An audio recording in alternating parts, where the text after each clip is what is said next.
Hey,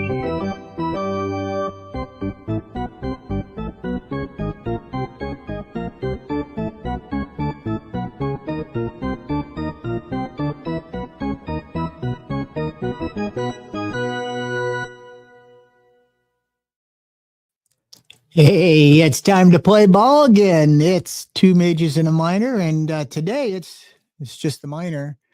The two major league ballpark organists for the Cubs, John and Josh, couldn't be with us today, so we're gonna move on. But they're with us here in spirit. How you doing, Nick? I'm doing good. Yeah, it's kind of unfortunate. At least Josh couldn't be here. I know he was here on the one prior. So exactly, and that was a good one. We had fun doing that. Yeah. Definitely combined music with a little Cubs talk on that show. That was a good jam session. And if you're watching this, folks, most likely it's going to be coming out after this one. So just stay tuned for that because you're not going to want to miss it. That's exactly. Just go back to 216creatorsstudios.com and you can scroll down and you can find all of the past episodes of Two Majors and a Minor. Straight to the YouTube channel. We have a podcast playlist where it's all of them. Absolutely. And we're Two Majors is also brought to you by Piano Trends Music and Around the Piano podcast. And we're kind of an offshoot of Around the Piano. So check out pianotrends.com when you get the chance. I know you'll be glad you did, and I'll be very glad that you did. I promise you that. So we've got a real special guest here today. It's the first time that we've had an umpire on the show. So it is. Yeah. So we want to welcome Mr. Alan Paul. And we share a lot in common besides the last name. We do. Yeah. We do. But we're not related as far as we know.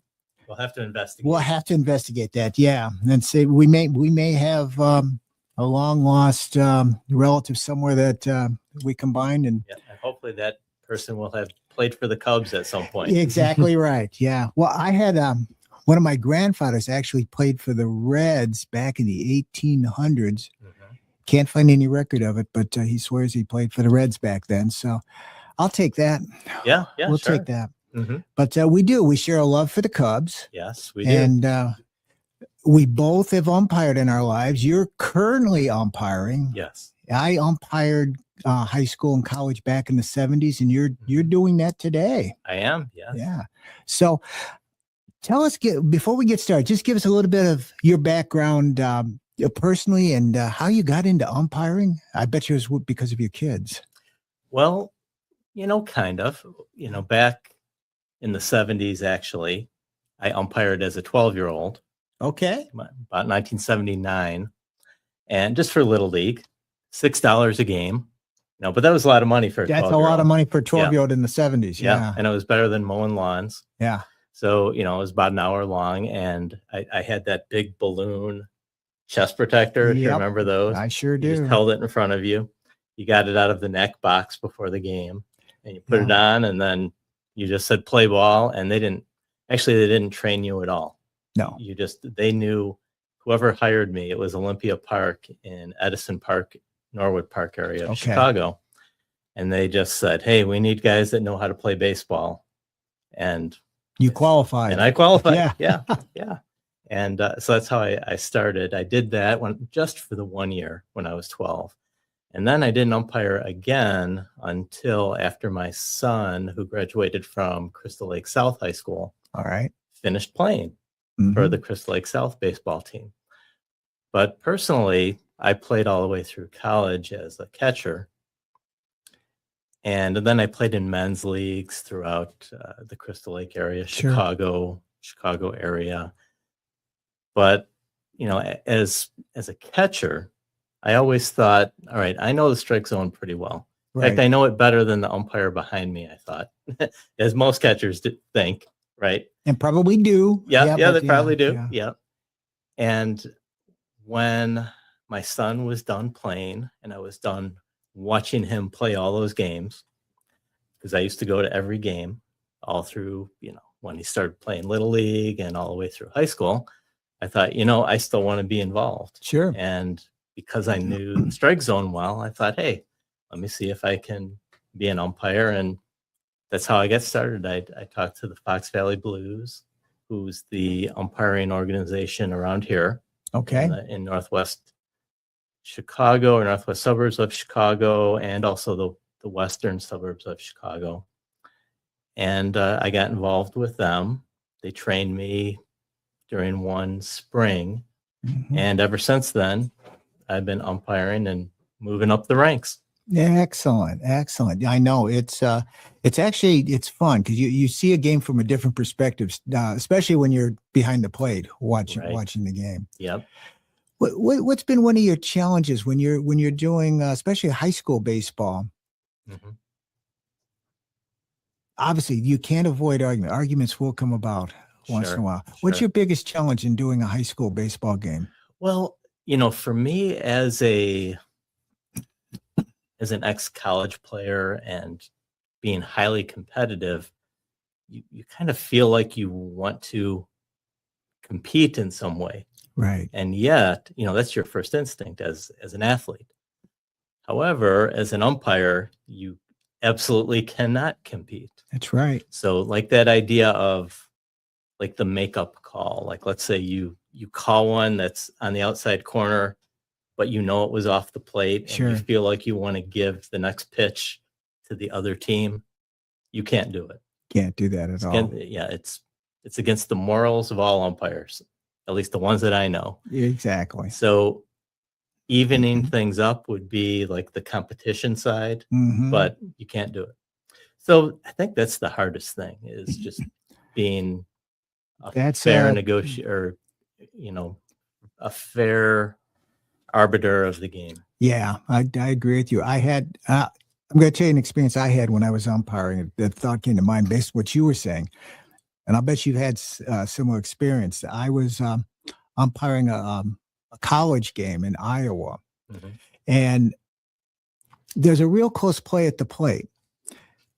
I was the only one who could see it. The catcher caught the ball and easy out at the plate and slide in. Well, the ball, he actually dropped the ball. The runner did not knock the ball out or anything. He just dropped the ball, but he picked it up quickly again. Mm-hmm. By the time he picked it up and put the tag on, he was already But saved. nobody else saw it. Nobody else saw it.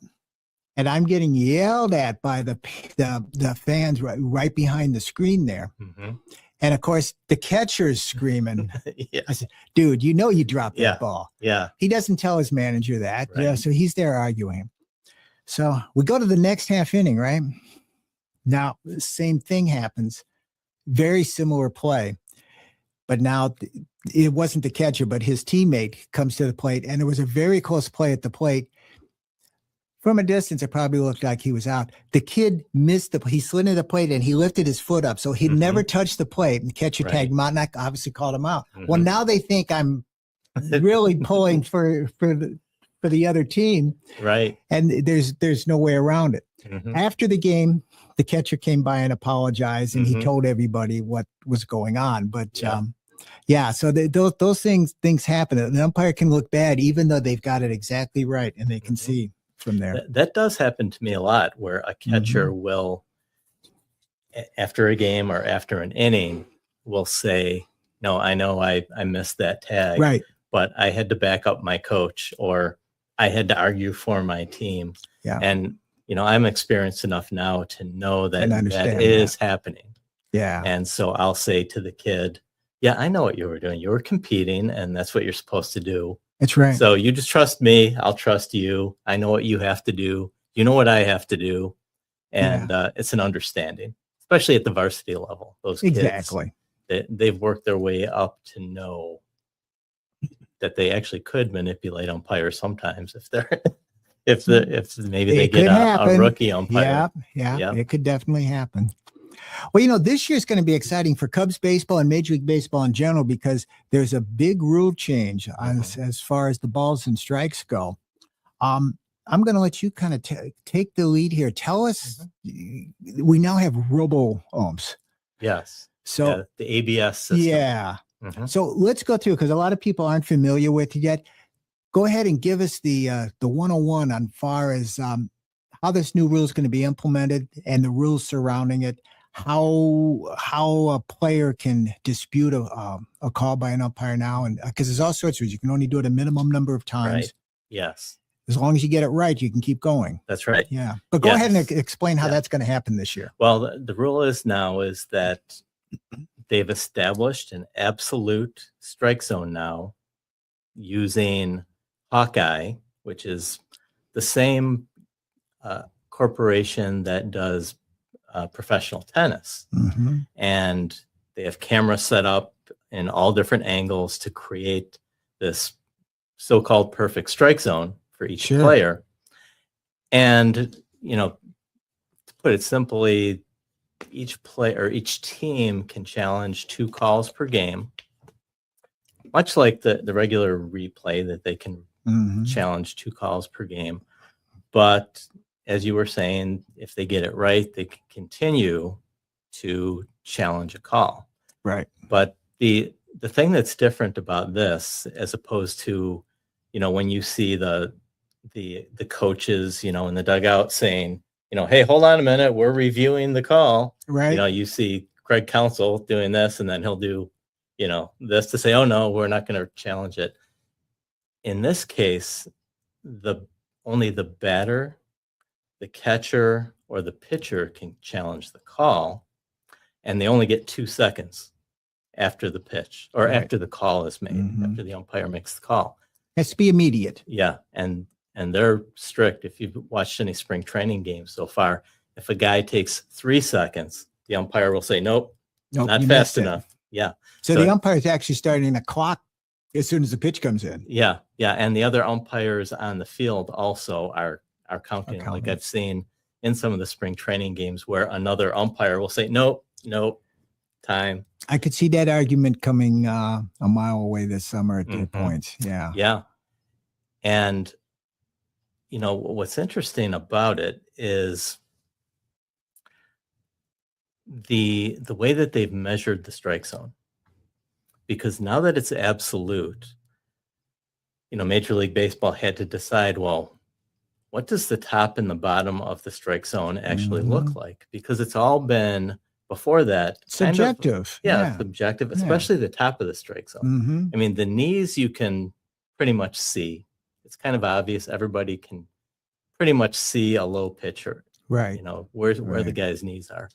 However, they had to decide, well, where is that top of the strike zone? And in the rule book actually says, at least at the major league level, or the OBR, they call it, the official baseball rules, it's the armpits to the belt, and that midpoint between the two is what the rule says. But Major League Baseball had to determine, well, what is that midpoint? And of course, it's the midpoint when the batter is in his hitting position, which is different than when he's standing there. Right. Yeah. And it could be different every time he's batting. It's true. Because guys change their batting stance. Or it could be Craig Counsell. That's right. And that makes it different altogether. Right. Or Pete Rose, who was crouched way down. Exactly. So the way they determined it is that each guy is going to be measured during spring training, actually before spring training, and 53.5% of his standing height in his bare feet is now the official top of the strike zone. So it's 53.5% of his standing straight up height. So it doesn't even matter what his batting stance is. Yeah. So the umpire has to judge all of that as he's coming up to the plate. That's right. Yeah. And remember, the umpire does not see any kind of box. That's right. He doesn't see any of that. He just has to, umpires, when I've talked to college umpires and I've also talked to some major league umpires, they've gotten better and better because they're able to go back and see the box on TV after a game. And, these guys are great. Yeah. And I mean, excellent. They get the balls and strikes at a better than 90% rate. High school umpires, at least in the better than 80% rate, probably close to the 90%, the good ones at the varsity level, close to major league. And, they're able to adjust. Right. And so we'll see how this goes. Major League Baseball actually wanted the top of the strike zone to be 55%. And when they put this into practice during some minor league seasons and last year during spring training, they decided that was too high, and they dropped it by a percentage and a half. Yeah. So they're still playing with it. So it's still not absolute. Oh no. Yeah. You're never gonna get that absolute business going anyway, because baseball is still, even as the more accurate they get, it's still very subjective with the umpires. Yep. You know what? This is fascinating. When we come back, we're going to take a little short break here in just a second here, and with a word from our sponsor. But when we come back, we're going to talk a little bit more about the Cubs and that strike zone as we hear it here. So, but we'll be back in just a few minutes, and here's a word from Piano Trends.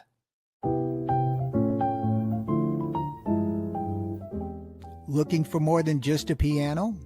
Discover the complete music experience at Piano Trends Music Company.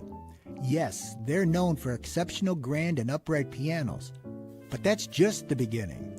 Piano Trends Music also offers band and orchestra instruments, guitars, violins, digital keyboards, and everything musicians and students need to grow and perform. Getting ready for school band? Picking up a guitar for the first time? Maybe upgrading your instrument? The experienced team at Piano Trends Music will help you find the perfect fit. Plus, with professional repairs, rentals, and private music lessons all under one roof, Piano Trends Music is your trusted hometown music partner. Visit Piano Trends Music Company in Crystal Lake, pianotrends.com, where music begins and every instrument has a story.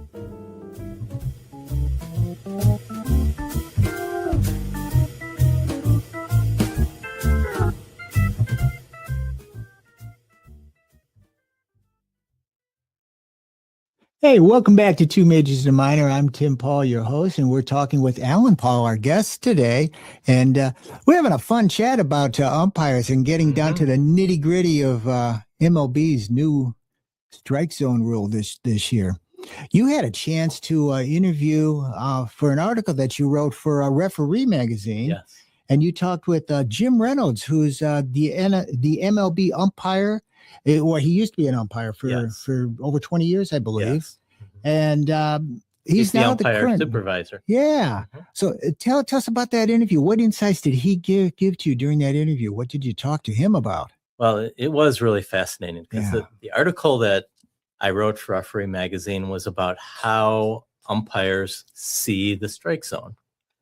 And, the idea that fans have is that they see that same box that we see on a television broadcast. Okay. And I wondered, well, do umpires really see that? Sure. Is that what they're visualizing?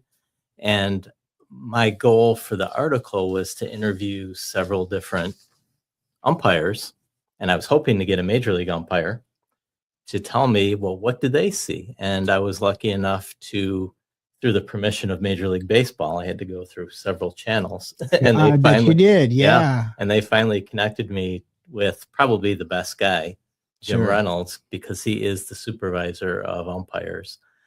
And I was able to talk to him back in November. He was in Arizona getting ready for training more umpires.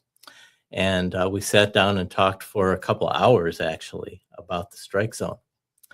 And, one of the things he told me was that how the strike zone has evolved from the 90s when he began as a professional umpire to today when they're scrutinized by the computerized strike zone. And one of the things he said was the strike zone to him used to be more of like an egg shape, that, the high corners and the low corners, you usually didn't call, because if a fan saw that or a broadcaster saw it, it didn't look like a strike. Sure. And that was part of the game. The fans, the observers are part of the game. They want to, as fans of baseball ourselves, Mhm. we always want to judge what the officials are doing. That's part of Absolutely. the fun of it. Monday morning quarterbacking live in time. That's right. Yeah. And so it was important to remember that, so you would not call a pitch that maybe crossed the plate, but the catcher dragged it out of the strike zone Sure. because it was a hard breaking slider. Mhm. You wouldn't call that because no one thought it was a strike. But now it looks like a strike because on TV they were showing the dot. That dots in the box show where it. crossed. Yeah. And no one cares where the catcher That's put right. his glove. So he said, yeah, we had to learn once that started coming on television. We had to learn to adjust our strike zone, and then we had to learn to teach it that way. Sure. Well, and then nobody talked about catchers framing a pitch during that time either. Right. And now you're not considered a good catcher unless you're a good framer. That's right. Yeah. That's So right. the catchers have learned how to make pitches look like strikes. So it makes the job even a little tougher for the umpire. That's true. Yeah. That, in fact, I was just at a clinic for high school umpires. Okay. And I was teaching the people that were coming to the clinic that, the catchers are now being trained to drag the ball right into the center of the strike zone, no matter where it is. Where it is. Like, it could be over the guy's head and boom, it's in the middle. And they have to be able to remember where that ball crossed the plate, because you used to be trained. Well, as a catcher in college, I was taught as a college catcher by my coach to stick the pitch. So wherever I caught it, just hold it there. Well, now you're taught to drag it into the center. And it makes it harder, so I have to train the other umpires to not pay attention to where the catcher's glove is. It's got to be where it crossed the plate. So now they have to try and imagine where that dot was, Sure, and hold that in their mind, and then make the call. Well, it's kind of like the umpires have to have. I know when I was doing it, I didn't think of it at the time as instant replay, but you almost have to have an instant replay mind. Don't make a call immediately. If you call it immediately, you can't take it back. That's right. So just pause for a second or two, replay that in your mind. Where did that cross the plate? And then make the call. And the chances are you got a better chance for accuracy that way. Well, that's right. Yeah. That's right. As an umpire, when you're starting to umpire, the guys who are veterans will tell you, as a new umpire, always have that pause before you make the call, like you said.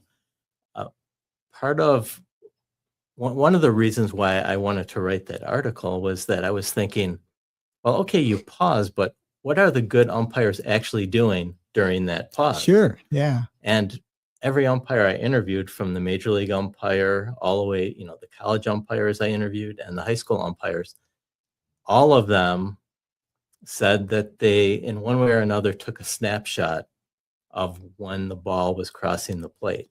Right. And then they went back, like you said, the replay, and looked at that snapshot. Now it takes place over about 2 seconds. Right. Yet that's what they're doing. They're not just pausing.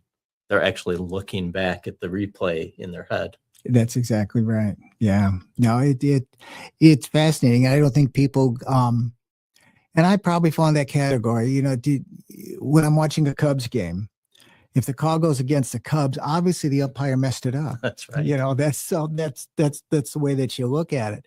But you try to be as objective as you can about it. But Cub fans, it's pretty tough to do. I imagine even as an umpire yourself, it's tough to look at it objectively when a call goes against our beloved Cubbies. The Cubs did get a great call, if you remember, in the playoffs last year. They did. That one that was down and in. Yes, they did. And it got called in the Cubs' favor. Now, the truth of that is that if the umpire missed the call, he actually missed it by like a space. Yeah, that's much. Yeah. And the ball's moving at 95 miles an hour. So, I mean, come on. Exactly. You you got to forgive them for that. But That's the box isn't unforgiving. That's right. They've actually taken the box off the screens for this year. They have to, I would think. And you know who I think is going to benefit a lot? Seiya Suzuki. Yes. Because I think right. he sure looked like he was the victim of a lot of bad calls last year. I know. Yep. And without having, if he can now all of a sudden just do this and get a second look at it, maybe he's going to get a few more walks and a few more extra pitches to increase that home run total. Yep. He seemed to do better last year at that, actually. I think he did. I think he was initiated the year before that by the umpires. Yeah. And then last year, maybe he got a few more going his way. Yeah, I think so too. But, talking about Suzuki and Pete Crow Armstrong, I think between the two Cubs, they lead the World Baseball Classic in home runs for a team. But so what do you think the Cubs are going to do this year? Oh, well, World Series or bust? It's got to be. Right? Well, I mean, back in the 70s when I was little, I thought they were going to win the World Series every year. I mean, and you have to go into every season, even though they maybe had one player, like Bill Buckner was my favorite Cub. There you go. When I was growing up. And they had him and Dave Kingman when I was like at my prime, like 10, 11, 12 years old. And, but they were the only two players on the team that were any good. Right. Well, and none of the pitchers were good. I grew up in the era, was Ernie, Ron, and Billy, were the big three. And that was a time when you either won the pennant in the single season or that was it. Two teams made it. No division. That was an era where the Cubs probably would have been in the playoffs under today's format every year from the late 60s into the early 70s. That's right. Yeah. But that's no use crying over spilt milk. I did that a long time ago. Yep. Yeah. Yep. You were telling me, and I'm wondering what your favorite baseball moment in person when you were at Wrigley Field? Oh, yeah. Well,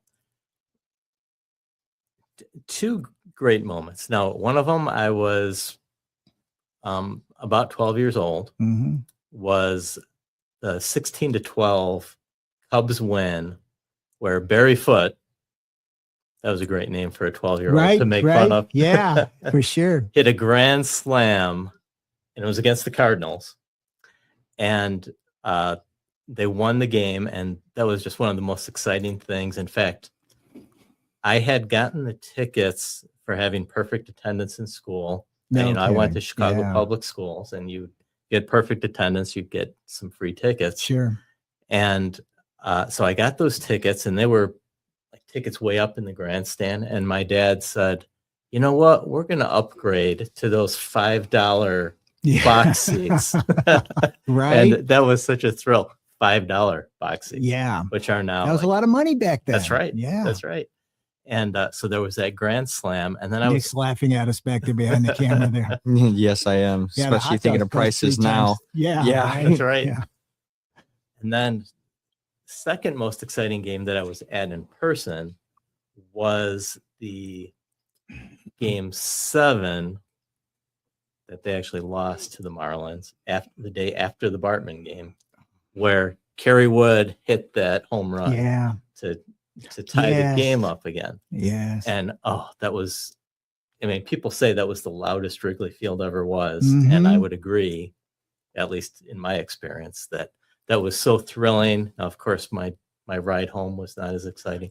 No, unfortunately. That was tough. That was tough. Yeah. And then it took another 13 years before we had another chance. They won the World Series, but at least they did it in my lifetime. Yeah. Now we don't care. That's right. Whatever happens now is all gravy. Yeah, that's right. We'll be disappointed if the Cubs don't win the World Series this year, but we can live with it now. That's right. We've got our one World Series. It'll be another 100 years. It'll be another 100 years. Yeah. Well, here's trivia, and we pointed it out on, I think we pointed it out on our last show, and I like to bring this up all the time. It was 108 years between world championships, right? Yep. And as an umpire, you should know this. How many stitches are on every Major League Baseball? Yeah, 108. There you go. See? And I'd say that's not a coincidence. Nope, not at all. So, and also beads in a rosary. If you know,